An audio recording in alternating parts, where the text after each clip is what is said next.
Good morning all. कैसे हैं आप सभी? होपफुली आप अच्छा कर रहे होंगे। और इन्फज के लेक्चर में मैं आपका स्वागत करता हूं। आज के इस लेक्चर में हम फिजिक्स के एक नए चैप्टर की शुरुआत करने जा रहे हैं, मैकेनिक्स के एक नए चैप्टर की शुरुआत करने जा रहे हैं जिसका नाम है काइनेमेटिक्स। तो आइए स्टार्ट करते हैं। काइनेमेटिक्स लिख लेते हैं। काइनेमेटिक्स को समझने से पहले मैकेनिक्स क्या होता है उसको थोड़ा देख लेते हैं। मैकेनिक्स तो लिखता हूं मैं यहाँ पर मैकेनिक्स। नोट्स आप लोग भी बनाते रहिए, तभी ये सेशन जो है, ये वीडियोस आपके लिए फ्रूटफुल होंगे। सिर्फ वीडियोस देखने से रिजल्ट नहीं आएगा, आपको भी पेन घिसना पड़ेगा, पेन से लिखना पड़ेगा। तो मेरे साथ साथ आप भी कोशिश कीजिए, एक अच्छा नोट्स हैंड रिटन अगर आपका नोट्स होगा तो आपके लिए बेहतर होगा, आपके अंदर एक कॉन्फिडेंस आ जाएगा। चलिए, तो मैकेनिक्स क्या होता है भाई? मैकेनिक्स को सबसे पहले अपन डिफाइन करेंगे। मैकेनिक्स क्या होता है? Mechanics is the study of motion, या mechanics is the branch of physics where we study about motion. It is as simple as that. तो मैकेनिक्स को अपन सिंपल यहाँ पे लिखेंगे study of motion. Study of motion भाई, study of motion, जहाँ पर अपन मोशन की पढ़ाई करते हैं उसी को अपन मैकेनिक्स कहते हैं। It is as simple as that. Mechanics को फर्दर दो पार्ट में अपन कैटेगराइज करते हैं। मैकेनिक्स को फर्दर दो पार्ट होते हैं, दो पार्ट बनाए गए हैं। एक पार्ट को अपन कहते हैं काइनेमैटिक्स, जो कि अपने चैप्टर का नाम है काइनेमैटिक्स। काइनेमैटिक्स लिख लीजिए, काइनेमैटिक्स। और दूसरा पार्ट है dynamics, kinematics and dynamics. Mechanics के दो फर्दर पार्ट हैं, एक को कहते हैं काइनेमैटिक्स, दूसरे को कहते हैं डायनामिक्स। काइनेमैटिक्स डायनामिक्स में भी अपन मोशन की स्टडी करते हैं। काइनेमैटिक्स और डायनामिक्स में भी अपन मोशन की स्टडी करते हैं, लेकिन काइनेमैटिक्स में अपन मोशन की स्टडी करते हैं without considering the cause of motion. भाई मोशन क्यों हो रहा है इस बात पे कोई भी डिस्कशन नहीं करते हैं। किसके अंदर? काइनेमैटिक्स के अंदर। तो study of motion without considering the cause of motion is kinematics. लिख लेते हैं यहाँ पर भी, study of motion, study of motion without cause, बिना कॉज के ऊपर डिस्कशन किए बिना अपन जहां पढ़ाई करेंगे वो ये काइनेमैटिक्स। कहने का मतलब ये है कि काइनेमैटिक्स के अंदर आपको व्हाट, हाउ, वेयर, जितने भी सवाल आपके दिमाग में आते हैं सबका आंसर मिलेगा, सिवाय एक क्वेश्चन के, और वो है वाई। वाई का आंसर काइनेमैटिक्स नहीं देगा। तो kinematics is the branch of mechanics where we study about motion without considering the cause of motion. और डायनामिक्स ठीक इसका उल्टा, यानी कि जहां पर अपन कॉज के साथ पढ़ाई करते हैं। स्टडी ऑफ मोशन लिख लेते हैं यहाँ पर, study of motion, study of motion with cause, यानी कारण के साथ पढ़ाई करना है, यानी यहाँ पर आपको वाई का आंसर मिलेगा। तो अपन फिजिक्स के अंदर मैकेनिक्स पढ़ रहे हैं, और मैकेनिक्स में भी आज अपन काइनेमैटिक्स वाला पार्ट उठाएंगे। और काइनेमैटिक्स थॉरली कंप्लीट करने के बाद, काइनेमैटिक्स पूरा एक एक टॉपिक डिस्कस करने के बाद, एक एक टॉपिक पढ़ने के बाद अपन डायनामिक्स से स्टार्ट करेंगे। And dynamics, Newton laws of motion onward जो भी चैप्टर आता है उसको अपन डायनामिक्स के अंदर कैटेगराइज मेनली करते हैं। तो आइए स्टार्ट करते हैं काइनेमैटिक्स। काइनेमैटिक्स का तो डेफिनेशन आपने समझ ही लिया, स्टडी ऑफ मोशन। यहाँ पर एक और वर्ड बार बार आता है, जैसे मैकेनिक्स में भी वर्ड आया है मोशन, काइनेमैटिक्स में भी वर्ड आया मोशन। तो काइनेमैटिक्स स्टार्ट करने से पहले अपन मोशन को डिफाइन कर लेते हैं भाई, कि मोशन क्या होता है। मोशन काफ़ी ऑब्वियस आप लोगों को लग रहा होगा, बचपन से पढ़ते आ रहे हो मोशन मोशन मोशन, लेकिन क्लास 11th में जेई या नीट की अगर अपन बात करें तो मोशन को डिफाइन कर लेना एक जरूरी मानता हूं मैं। मोशन को एक बार देख लेते हैं, डिफाइन कर लेते हैं मोशन क्या होता है। आइए देखते हैं मोशन के बारे में। मोशन क्या होता है? when a body changes its position, when a body changes its position with time के साथ अगर किसी बॉडी का पोजीशन बदलता है, with respect to को लिख रहा हूँ WRT, with respect to any reference frame,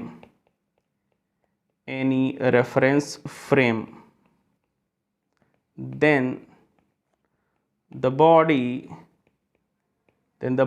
is said to be in motion, with respect to that reference frame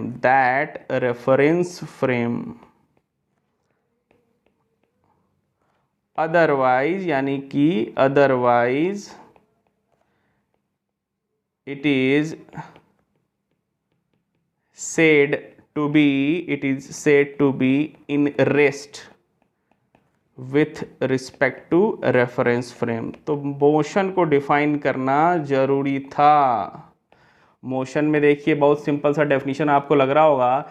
देखिए यहाँ पर क्या लिखा है मैंने, when a body changes its position with time with respect to any reference frame, किसी भी reference frame के रिस्पेक्ट में अगर किसी बॉडी की पोजीशन बदलती है टाइम के साथ साथ, तब उस बॉडी को अपन कहते हैं कि वो मोशन में है उस रेफरेंस फ्रेम में। और अगर ऐसा नहीं होता है, बॉडी की पोजीशन टाइम के साथ साथ चेंज नहीं होती है, तो हम कहते हैं कि वो कैसा है, रेस्ट पर है। ठीक है, यहाँ पर एक और वर्ड आपको हो सकता है दिक्कत क्रिएट करेगा, एक अनइजीनेस आपको फील करा रहा होगा, वो वर्ड है आपके पास रेफरेंस फ्रेम। रेफरेंस फ्रेम के बारे में आइए जान लेते हैं कि रेफरेंस फ्रेम क्या होता है। तो रेफरेंस फ्रेम के बारे में यहाँ पे अपन डेफिनेशन देखते हैं। रेफरेंस फ्रेम, या कहीं कहीं पर इसको फ्रेम ऑफ रेफरेंस भी कहा जाता है, तो लिख लेते हैं रेफरेंस फ्रेम। चैप्टर के शुरुआत में कुछ डेफिनेशन बहुत ही क्लियर हो जाने चाहिए, क्योंकि बार बार ये सब टर्मिनोलॉजी, ये सब वर्ड मैं आगे चैप्टर के अंदर यूज करता जाऊँगा, तो वहाँ पर कन्फ्यूजन नहीं अराइज होना चाहिए। रेफरेंस फ्रेम क्या होता है भाई? तो रेफरेंस फ्रेम को अपन इस तरीके से डिफाइन कर सकते हैं, it is a system which can measure position and time। यानी एक ऐसा सिस्टम जो किसी का पोजीशन और टाइम को मेज़र कर सकता है, उसी को अपन रेफरेंस फ्रेम कहते हैं।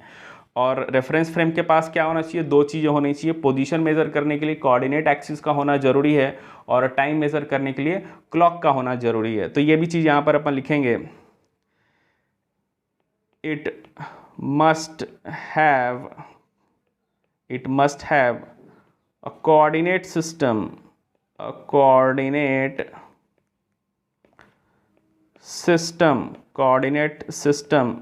to measure position मतलब XYZ कोऑर्डिनेट बताएगा, and it must have a coordinate system to measure position and a clock, एक घड़ी होनी चाहिए, अ क्लॉक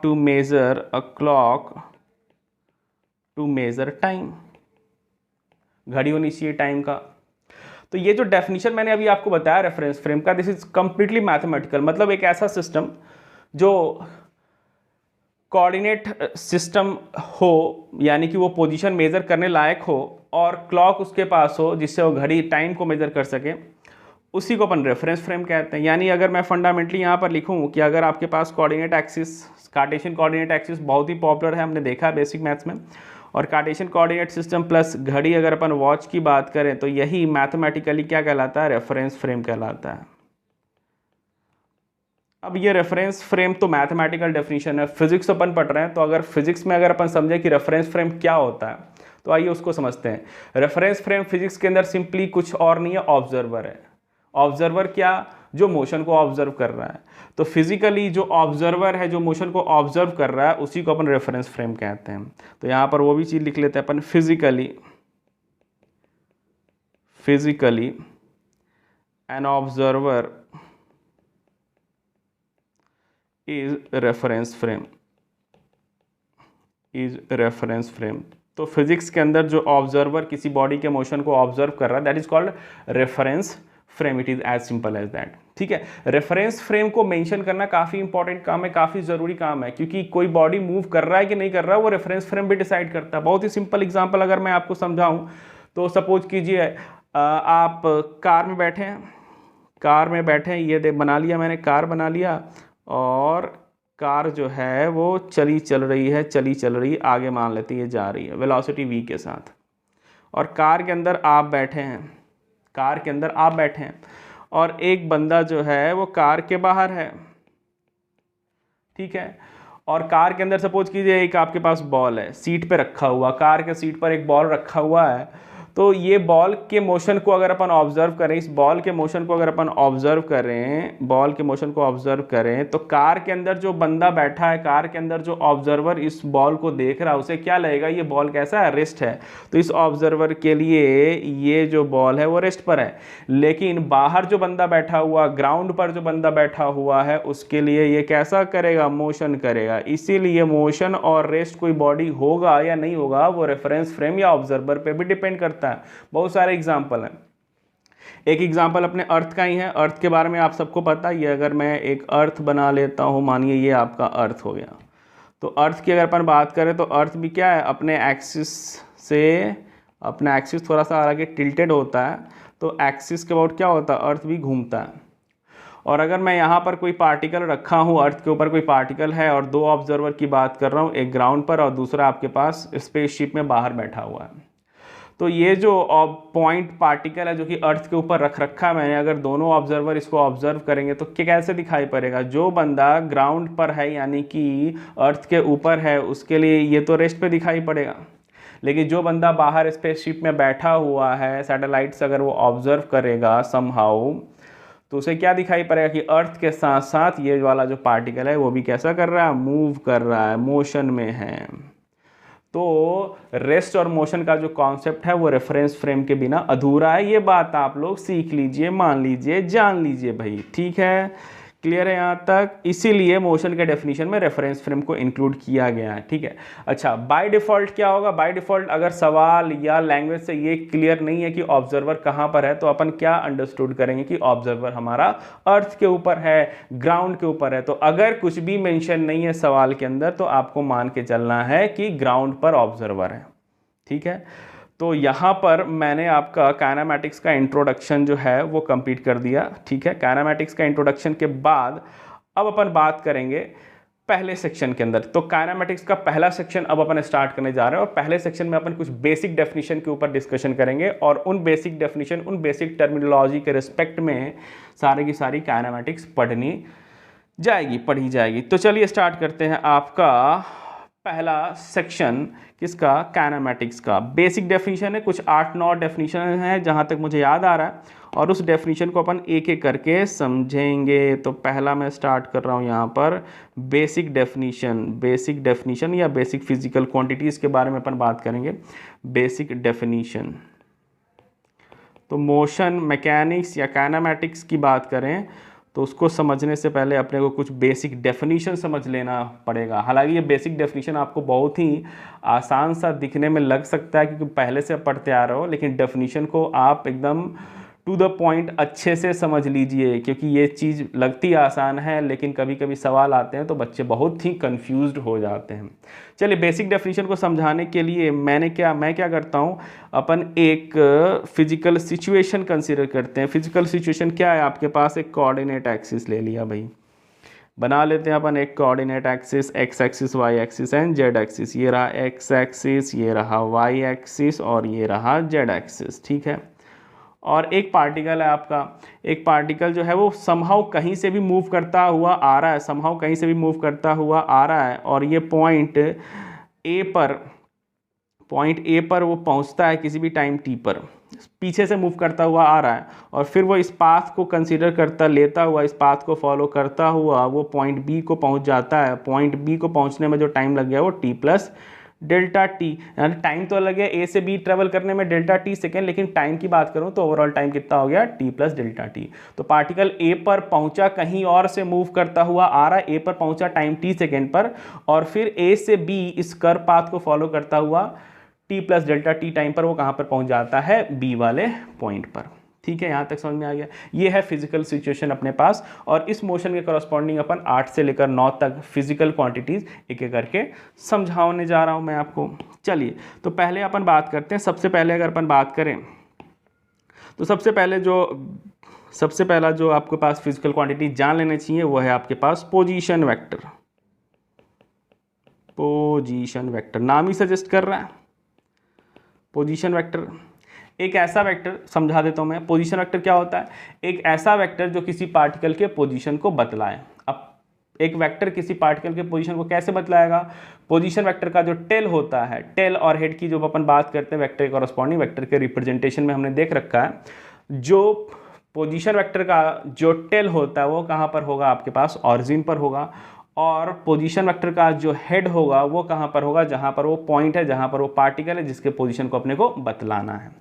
तो जैसे मान लीजिए जब पार्टिकल ए पर है तो उस समय उसको मैं इनिशियल कंडीशन मान के चलता हूँ, और ये ग्रीन कलर से मैंने दिखा दिया, ये वाला जो वेक्टर है ग्रीन कलर का जो मैंने वेक्टर बनाया, ये पार्टिकल का इनिशियल पोजीशन वेक्टर है, आर आई अपन इसको कह लेते हैं। और जब पॉइंट पार्टिकल बी पर चला गया तो ये इसके पास फाइनल पोजीशन वेक्टर है, आर एफ। तो ये जो वेक्टर आया जिसका टेल कहाँ पर है? जिसका टेल ऑरिजिन पर है और जिसका हेड कहाँ पर है? पार्टिकल के पोजीशन पर है, उसी को अपन क्या कहते हैं? पोजीशन वेक्टर कहते हैं। It is as simple as that. तो पोजीशन वेक्टर की डेफिनेशन तो समझ में आ गया होगा, तो समझना ज़्यादा जरूरी है। अब अपन आते हैं दूसरे डेफिनेशन। पोजीशन वेक्टर नाम ही सजेस्ट कर रहा है, इसका यूनिट क्या होगा? मीटर होगा, और मीटर के साथ साथ आप क्या कह सकते हो? इसको वेक्टर है, वेक्टर क्वांटिटी है। दूसरे डेफिनेशन की ओर चलते हैं। दूसरा डेफिनेशन आपके पास जो है, जो आपको जान लेने चाहिए, वो है आपके पास डिस्टेंस। डिस्टेंस की बात अपन करते हैं। डिस्टेंस क्लास 9 से पढ़ते आ रहा है, डिस्टेंस क्या होता है? तो डिस्टेंस क्या होता है? पाथ ऑफ या length of path travelled. It is as simple as that. Length of path travelled, जो पाथ पार्टिकल ने ट्रैवल किया है उसी को अपन, जैसे ए बी जो कर्व पाथ आपको दिखाई दे रहा है, पार्टिकल ने टी से टी प्लस डेल्टा टी समय तक, यानी डेल्टा टी समय में उसने इस कर्व पाथ का जो लेंथ होगा उसी को अपन क्या कहते हैं? डिस्टेंस कहते हैं। और कर्व पाथ के लेंथ को अपन डेल्टा एस से रिप्रेजेंट कर सकते हैं। डेल्टा एस मतलब क्या है? ए से पहले टी टाइम तक उसने अगर डिस्टेंस एस कवर किया है, मतलब टी टाइम से पहले अगर उसने डिस्टेंस एस कवर किया तो टी प्लस डेल्टा टी से पहले एस प्लस डेल्टा एस। ये बेसिकली कैलकुलस का फंडामेंटल ये अप्रोच रहता है इस तरीके से सोचने का कि टी तक अगर पार्टिकल ने एस डिस्टेंस कवर किया तो टी प्लस डेल्टा टी तक पार्टिकल ने S plus delta S cover किया होगा। तो ये जो डिस्टेंस होता है उसको अपन डेल्टा एस से सिंबॉलिक रिप्रेजेंटेशन करते हैं। और डेल्टा एस का अच्छा, अगर यूनिट की बात करें तो यूनिट क्या हो जाएगी इसकी? मीटर हो जाएगी। और ये क्वांटिटी कैसा होता है? स्केलर होता है, अपन क्लास 9 से देखते आ रहे हैं। डिस्टेंस के बाद अपन बात करते हैं अगले फिजिकल क्वांटिटी पे, जिसको अपन कहते हैं डिस्प्लेसमेंट। डिस्प्लेसमेंट को थोड़ा ऊपर लिख लेते हैं, ये रहा डिस्प्लेसमेंट। डिस्प्लेसमेंट कैसा क्वांटिटी होता है? डिस्प्लेसमेंट बेसिकली एक वेक्टर क्वांटिटी होता है। अगर डिस्प्लेसमेंट की बात करें तो डिस्प्लेसमेंट एक वेक्टर क्वांटिटी होता है, और वो वेक्टर का टेल जो होता है पार्टिकल के इनिशियल पोजीशन पे होता है, और हेड जो होता है वो कहाँ पर होता है? पार्टिकल के फाइनल पोजीशन पर होता है। तो जैसे अगर मैं पार्टिकल का इनिशियल पोजीशन ए है और पार्टिकल का जो फाइनल पोजीशन वो है आपके पास बी, तो एक ब्लैक कलर का वेक्टर ड्रॉ कर रहा हूँ इस तरीके से। ये जो ब्लैक कलर का जो वेक्टर होता है यही आपके पास डिस्प्लेसमेंट वेक्टर होता है। तो सिंपली आप इसको इस तरीके से भी कह सकते हो कि ए और बी दो पॉइंट के बीच जो शॉर्टेस्ट डिस्टेंस है, शॉर्टेस्ट डिस्टेंस को अपन कैसे देखते हैं? स्ट्रेट लाइन से मेजर करते हैं। दो पॉइंट के बीच सबसे शॉर्टेस्ट डिस्टेंस कैसे अपन निकालते हैं? इन दोनों पॉइंट को अपन स्ट्रेट लाइन से मिला देते हैं। तो ए और बी के बीच जो शॉर्टेस्ट डिस्टेंस है वो डिस्प्लेसमेंट वेक्टर का मैग्नीट्यूड होगा। तो डिस्प्लेसमेंट और डिस्टेंस बेसिकली अलग, डिस्टेंस आपका स्केलर क्वांटिटी होता है और डिस्प्लेसमेंट आपके पास वेक्टर क्वांटिटी होता है। डिस्प्लेसमेंट को अपन डेल्टा आर वेक्टर से रिप्रेजेंट करते हैं। अच्छा, यहाँ पर भी मैं लिख देता हूँ, ये आपका जो डिस्टेंस हो गया आपके पास डेल्टा एस हो गया। और अगर यहाँ पर मैं डिस्प्लेसमेंट को मैग्नीट्यूड वाइज अगर सिर्फ डिफाइन करूँगा तो कैसे डिफाइन करूँगा? Minimum distance between initial and final position. तो ध्यान रखिए ये जो डेफिनेशन है वो लूजली डेफिनेशन है, बस मैं मैग्नीट्यूड की बात करूँ क्योंकि डिस्टेंस एक मैग्नीट्यूड वाला चीज़ होता है। और डिस्प्लेसमेंट को अपन डेल्टा आर वेक्टर से रिप्रेजेंट करते हैं। डिस्प्लेसमेंट को अपन कैसे रिप्रेजेंट करते हैं? डेल्टा आर वेक्टर से। ऊपर देखिए यहाँ पर मैंने बना लिया डेल्टा आर वेक्टर। तो ये अब डेल्टा आर वेक्टर से क्यों रिप्रेजेंट करते हैं वो भी आपको समझ में आ जाएगा, अभी समझ में आ जाएगा। वेक्टर वाला चैप्टर रिकॉल कीजिए, वेक्टर वाला चैप्टर याद आ रहा है आपको? वेक्टर वाले चैप्टर में आपने एक लॉ पढ़ा था triangle law of vector addition. तो यहाँ पर आपको 3 वेक्टर दिख रहे हैं, आर आई दिख रहा है, डेल्टा आर दिख रहा है और आर एफ दिख रहा है। तो इन तीनों में अगर आप देखोगे तो आर आई का जो हेड है वो डेल्टा आर के टेल से मैच कर रहा है। तो बचा हुआ टेल ऑरिजिन आर आई का और बचा हुआ हेड पॉइंट बी को अगर मैंने मिला दिया, तो कहने का मतलब ये है कि यहाँ पे अगर आप triangle law of vector addition लगाते हैं तो आपके पास इक्वेशन बनेगा r i vector plus delta r vector की वैल्यू आर एफ वेक्टर के बराबर होगी।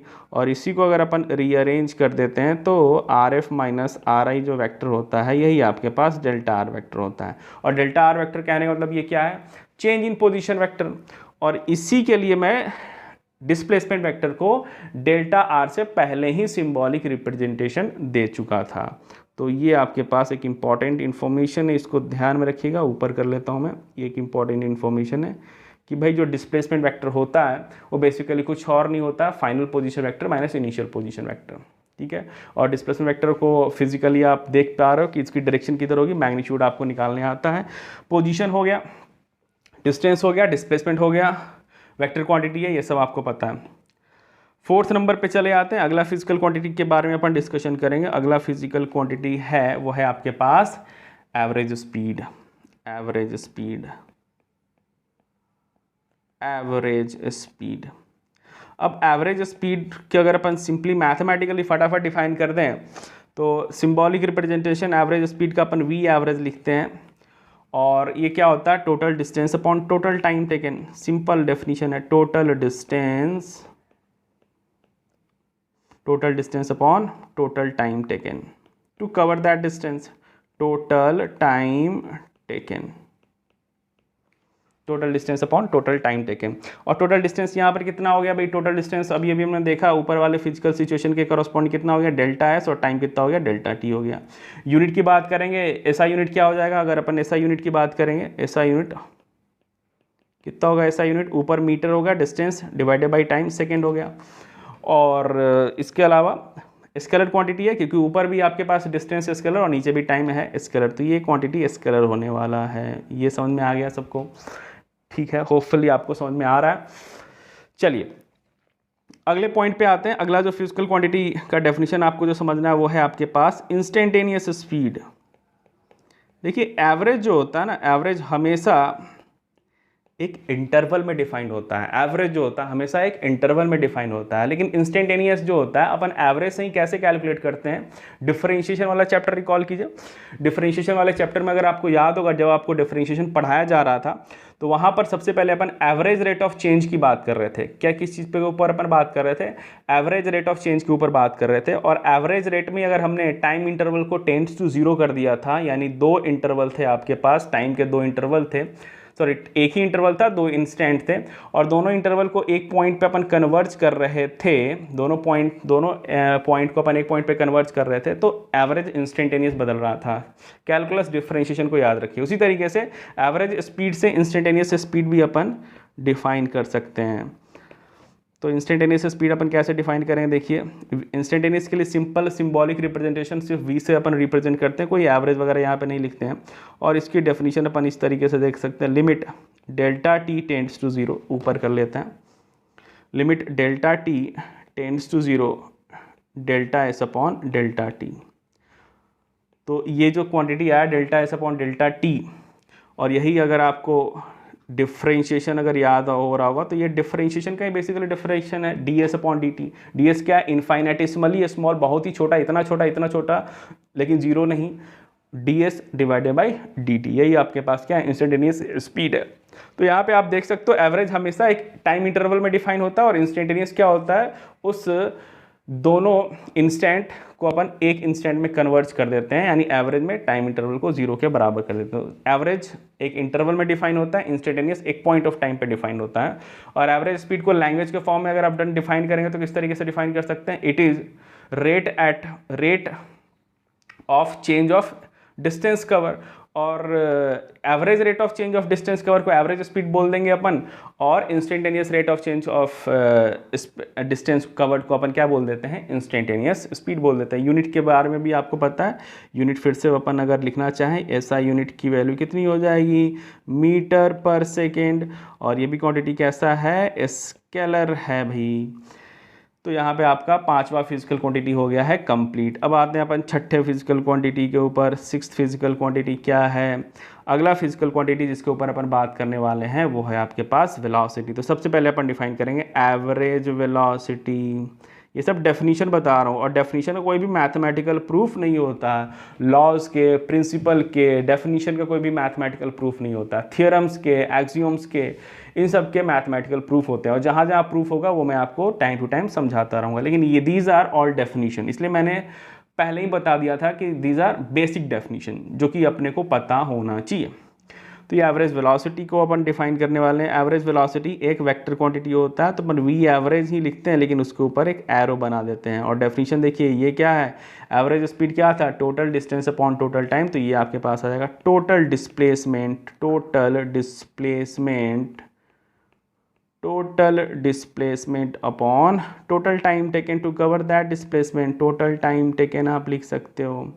और ऊपर जो हमने फिजिकल सिचुएशन देखा है उसमें डिस्प्लेसमेंट वेक्टर कैसा है, ये रहा आपका ब्लैक वाला जो वेक्टर है delta r, that is called displacement vector. और टाइम कितना लग गया, डेल्टा टी। तो एवरेज वेलोसिटी को आप इस तरीके से लिख सकते हैं, delta r position vector divided by delta t. और जो डेल्टा आर वेक्टर की डायरेक्शन होगी, वही आपके पास वी एवरेज की डायरेक्शन होगी, क्योंकि v average is nothing but the delta are upon delta t. ठीक है, एसआई यूनिट की बात करेंगे। एसआई यूनिट फिर से काफ़ी ऑब्वियस है, यहाँ पर भी एसआई यूनिट क्या होता है भाई, ऊपर डिस्प्लेसमेंट की भी SI unit metre divided by time की है सेकेंड, तो मीटर पर सेकेंड आप इसको लिख सकते हैं। और ये एक वेक्टर क्वांटिटी है, इस चीज़ का ख्याल रखिएगा, velocity will be always be a vector quantity. चलिए नेक्स्ट वन, फटाफट डेफिनेशन को ख़त्म कर लें। एवरेज वेलोसिटी के बाद अपन बात करते हैं इंस्टेंटेनियस वेलोसिटी।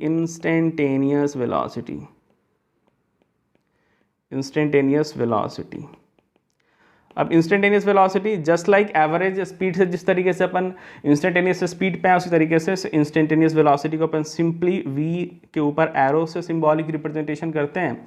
और अपन एवरेज में ही कैलकुलस का इस्तेमाल करते हैं, डिफरेंशिएशन का इस्तेमाल करते हैं, टाइम इंटरवल को काफ़ी छोटा कर देते हैं, तो वो टाइम इंटरवल एक पॉइंट ऑफ टाइम में कन्वर्ट कर देता है, दैट इज़ कॉल्ड इंस्टेंटेनियस। तो अपन delta are upon delta T कर देते हैं, और यही क्या बन जाता है, डिफरेंशिएशन के डेफिनेशन के according D R upon D T, यानी rate of change of position vector, average rate of change of position vector delta are upon delta T को अपन एवरेज वेलोसिटी बोलेंगे, और instantaneous rate of change of position vector को अपन instantaneous velocity बोलेंगे। SI unit की अगर अपन यहाँ पर बात करें, तो मीटर पर सेकेंड हो जाता है, और ये भी एक वेक्टर क्वांटिटी है। अब यहाँ पर मन में एक डाउट आना चाहिए, क्या आना चाहिए डाउट, कि सर ये जो इंस्टेंटेनियस वेलोसिटी है एक वेक्टर क्वांटिटी है, लेकिन इस वेक्टर की डायरेक्शन कैसे फाइंड करेंगे, कैसे अपन निकाल सकते हैं। तो देखिए यहाँ तक जो भी आपको वेक्टर क्वांटिटी पढ़ाया है, एक तो डिस्प्लेसमेंट आपको वेक्टर क्वांटिटी पढ़ाया, पोजीशन वेक्टर को तो आपको पता ही है कैसे दिखाना है वेक्टर, डिस्प्लेसमेंट की भी डायरेक्शन आपको बता दी है। उसके बाद एवरेज वेलोसिटी की भी देखिए डायरेक्शन कैसे मैंने बताया, जो डिस्प्लेसमेंट वेक्टर की डायरेक्शन होगी वही एवरेज वेलोसिटी की क्या होगी, डायरेक्शन होगी। अब अपन बात करेंगे इंस्टेंटेनियस वेलोसिटी की। ये इंस्टेंटेनियस वेलोसिटी की डायरेक्शन किधर होगी, तो इंस्टेंटेनियस वेलोसिटी की डायरेक्शन को दिखाने के लिए अपन एक थोड़ा सा याद करेंगे अपन कैलकुलस को। जैसे ऊपर वाले सिचुएशन को ही अपन ले लेते हैं, ऊपर जो मूवमेंट हो रहा है ए से लेकर बी तक, उसको एक बार और मैं यहाँ पर ड्रॉ कर लेता हूँ थोड़ा सिंप्लीफाई करके। जैसे ऐसा मोशन कर रहा है, और जब पार्टिकल ए यहाँ पर है, बी यहाँ पर है, ठीक है, और मुझे मान लीजिए ए वाले पॉइंट पर पार्टिकल की इंस्टेंटेनियस वेलोसिटी फाइंड करनी है, तो अकॉर्डिंग टू कैलकुलस डेफिनेशन हमने क्या किया, टाइम इंटरवल को जीरो किया। और अगर ए पर अपने को वेलोसिटी फाइंड करनी है तो मैं क्या करूँगा, बी वाले पॉइंट को ए की ओर अप्रोच करा दूंगा। तो जब ए और बी काफ़ी दूर थे, तो डिस्प्लेसमेंट वेक्टर को देखिए मैं ब्लैक कलर से इस तरीके से दिखा रहा हूँ, ये रहा आपके पास डिस्प्लेसमेंट वेक्टर। और जब मैं बी को ए के करीब लेके आऊँगा, क्यों करीब लेके आऊँगा, क्योंकि मुझे ए पर वेलोसिटी फाइंड करनी है। तो बी को सपोज कीजिए मैं कम कर रहा हूँ, जैसे मान लीजिए मैंने बी को कम करके यहाँ पर लेके चला आया, तो इसका डिस्प्लेसमेंट वेक्टर कैसा हो गया, यूँ हो गया। बी को और अपन ए की ओर लेके चले जाते हैं, यहाँ पर लेके चले जाते हैं, तो आपका डिस्प्लेसमेंट कैसा हो गया, ऐसा हो गया। बी को और करीब लेके चले जाओ ए की ओर, तो डिस्प्लेसमेंट वेक्टर आप देखिए। जब डिस्प्लेसमेंट को अगर अपन थोड़ा सा एरो वाइज अगर अपन बनाते हैं, मतलब थोड़ा सा अपन इसको सीकेंड जैसा दिखाएं, एक्सटेंडेड दिखाएं, इसको थोड़ा सा एक्सटेंड करके भी दिखाते हैं अपन यूँ, तो अपन यूँ एक्सटेंड करते हुए दिखाएंगे। यहाँ पर भी देखिए ये आपके पास एक को और करीब लेकर आइए, एक को और करीब लेकर आएंगे और आप देखेंगे कि फिर से ये सीकेंट जो है, मतलब बेसिकली डिस्प्लेसमेंट जो है इस पाथ पर सीकेंट या कॉर्ड की तरह बिहेव कर रहा है। और अब बी जब ए को अप्रोच कर रहा है तो ये जो कॉर्ड होगा, ये अगर आप बेसिक मैथमेटिक्स डिफरेंशिएशन को रिकॉल करेंगे तो आपको पता चल जाएगा, जब बी ए को अप्रोच करेगा तो ये जो कॉर्ड है यानी ये जो डिस्प्लेसमेंट है वो किस में कन्वर्ट होता जाएगा, ये आपको टेंजेंट में कन्वर्ट होता जाएगा। यानी जब बी 100% ए को अप्रोच कर चुका होगा तब ये जो कॉर्ड अब तक हमने डिफाइन किया है वो किधर होगा, टेंजेंट के अलोंग हो जाएगा। ये जो सीकेंट है वो किधर हो जाएगा, टेंजेंट के अलोंग हो जाएगा। तो अगर मुझे ए पॉइंट पर वेलोसिटी वेक्टर की डायरेक्शन बतानी है, कौन सी वेलोसिटी वेक्टर की डायरेक्शन बतानी है, इंस्टेंटेनियस वेलोसिटी वेक्टर की डायरेक्शन अगर बतानी, तो मैं क्या करूंगा, ए पॉइंट पर एक टेंजेंशियल डायरेक्शन में एरो दिखा दूंगा और जिधर मोशन हो रहा उसी सेंस में दिखा दूंगा। यानी अगर मैं ऊपर दिखाऊं ए पॉइंट पे, देखिए ए पॉइंट पर अगर मुझे वेलोसिटी वेक्टर इंस्टेंटेनियस वेलोसिटी को अगर दिखाना है तो कैसे दिखा सकते हैं, चलिए ब्लैक कलर से मैं आपको दिखा देता हूँ।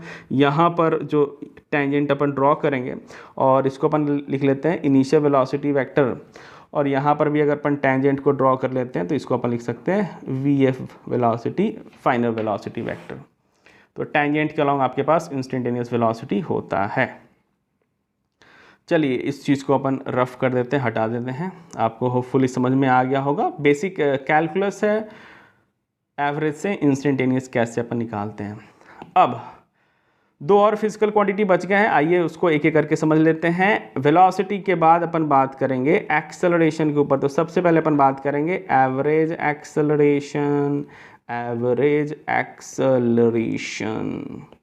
अभी एवरेज एक्सेलरेशन को कैसे डिफाइन किया गया, देखिए ये डेफिनेशन आपको हो सकता है अभी बोरिंग लग रहा होगा, लेकिन बात मानिए, अगर आपका फंडामेंटल, अगर आपका बेस मजबूत है ना तो आप बड़े बड़े सवाल को भी हिला सकते हैं। लेकिन अगर आपका बेस ही हिला हुआ, ये डेफिनेशन अगर क्लियर नहीं है तो क्या जेई क्या नीट आपसे कुछ नहीं हो पाएगा। तो भी मतलब हार्श ट्रूथ है, मैं बार बार आपके साथ शेयर कर रहा हूँ और मेरे एक्सपीरियंस का फ़ायदा उठाइए। डेफिनेशन पे फोकस कीजिए, थियरी थोड़ा सा टाइम देना पड़ता है क्योंकि पहली बार सब्जेक्ट को अगर आप अप्रोच कर रहे हो तो इन डेफिनेशन पे फोकस बनाए रखिए।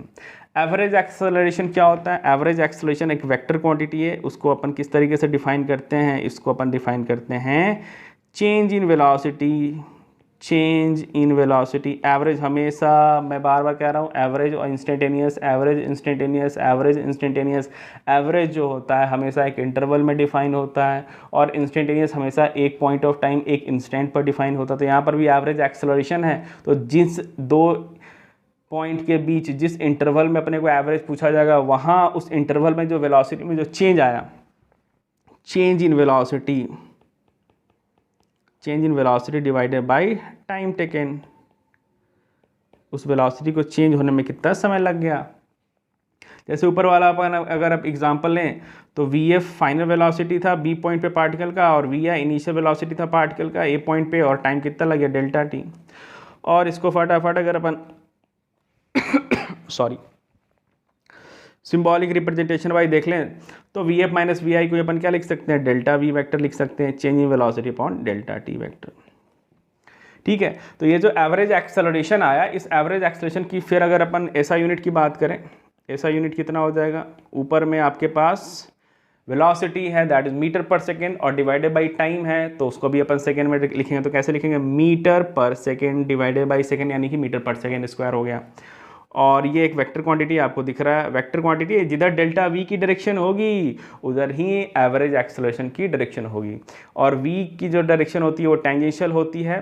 तो एग्जैक्ट निकालना एवरेज एक्सेलरेशन की, जो एग्जैक्ट डायरेक्शन निकालना जो होता है वो पाथ पे डिपेंड करता है कि पार्टिकल कैसे मूव कर रहा है, उसकी स्पीड कितनी है। तो आपके पास यहाँ पे दिखाई दे रहा है वी एफ वैक्टर है और यहाँ पर वी आई वैक्टर है, दोनों वैक्टर को सब्ट्रैक्ट करेंगे। वैक्टर सब्ट्रैक्शन में हमने वेक्टर अलजेब्रा में ये सब्ट्रैक्शन और वैक्टर सीखा है, दोनों को अगर आप सब्ट्रैक्ट करोगे तो आपके पास आइडिया लग जाएगा कि ये वैक्टर की डायरेक्शन किधर है।